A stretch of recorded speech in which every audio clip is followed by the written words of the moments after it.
Assalamualaikum warahmatullahi wabarakatuh.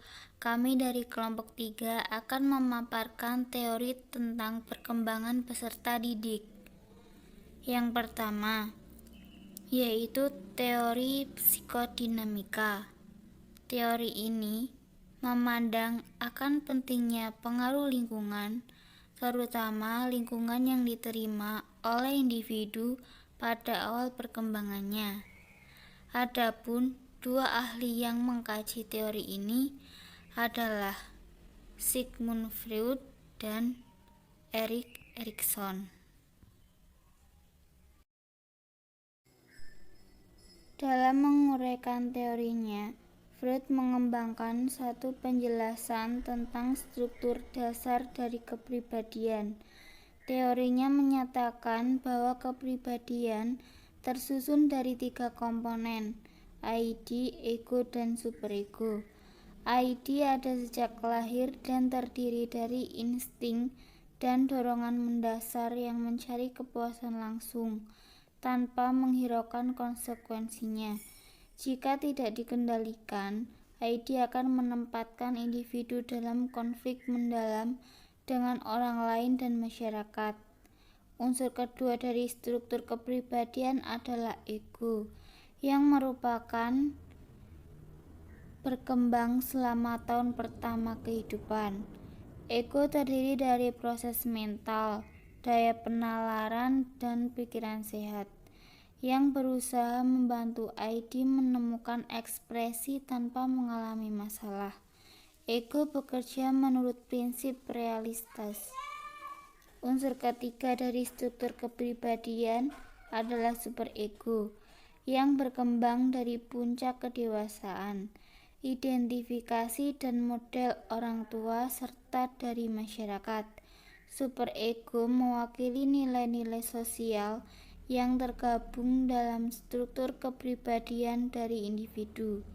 Ini menjadi kata hati yang berusaha mempengaruhi perilaku untuk menyesuaikan diri dengan harapan-harapan sosial. ID dan superego sering bertentangan. Erikson berpikir bahwa Freud memberikan terlalu banyak perhatian pada basis seksual untuk perilaku dan bahwa pandangannya tentang sifat dasar manusia terlalu sinis.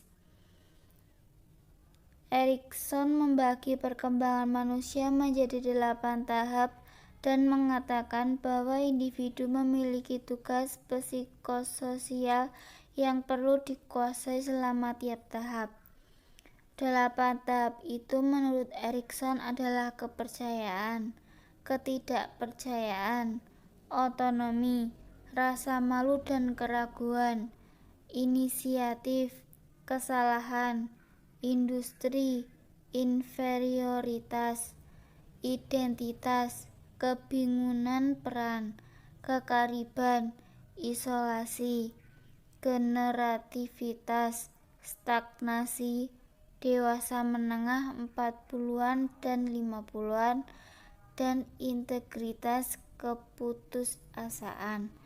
Teori Erikson jauh lebih luas daripada teori Freud dan mencangkup keseluruhan masa hidup dengan perhatian pada variasi yang lebih luas dari faktor-faktor motivasi dan lingkungan. Teori behaviorisme dan belajar sosial. Para ahli perilaku yakin bahwa sesuatu yang dapat diuji hanya yang dapat diamati dan diukur. Contoh, Adi adalah seorang yang rajin bekerja, pantang putus asa, dan dapat bergaul dengan baik. Mengapa perilaku dan sifat Adi seperti itu? Menurut behavioris, karena lingkungan yang berperan menguatkan perilaku tersebut. Teori belajar sosial. Tokoh dari teori ini adalah Albert Bandura. Teori ini menekankan perilaku, lingkungan, dan faktor kognisi sebagai faktor kunci dalam perkembangan individu. Secara umum, Teori ini mengatakan bahwa manusia bukanlah seperti robot yang tidak mempunyai pikiran dan menurut saja sesuai dengan kehendak pembuatnya. Namun, manusia mempunyai otak yang dapat berpikir, menalar, menilai, ataupun membandingkan sesuatu sehingga dapat memilih arah bagi dirinya. Teori humanistik. Humanistik teori telah dilukiskan sebagai angkatan ketiga dalam psikologi modern. Teori ini menolak determinisme Freud dari insting dan determinisme lingkungan dari teori pembelajaran. Pendukung humanis memiliki pandangan yang sangat positif dan optimis tentang kodrat manusia. Yang selanjutnya yaitu teori ekologi.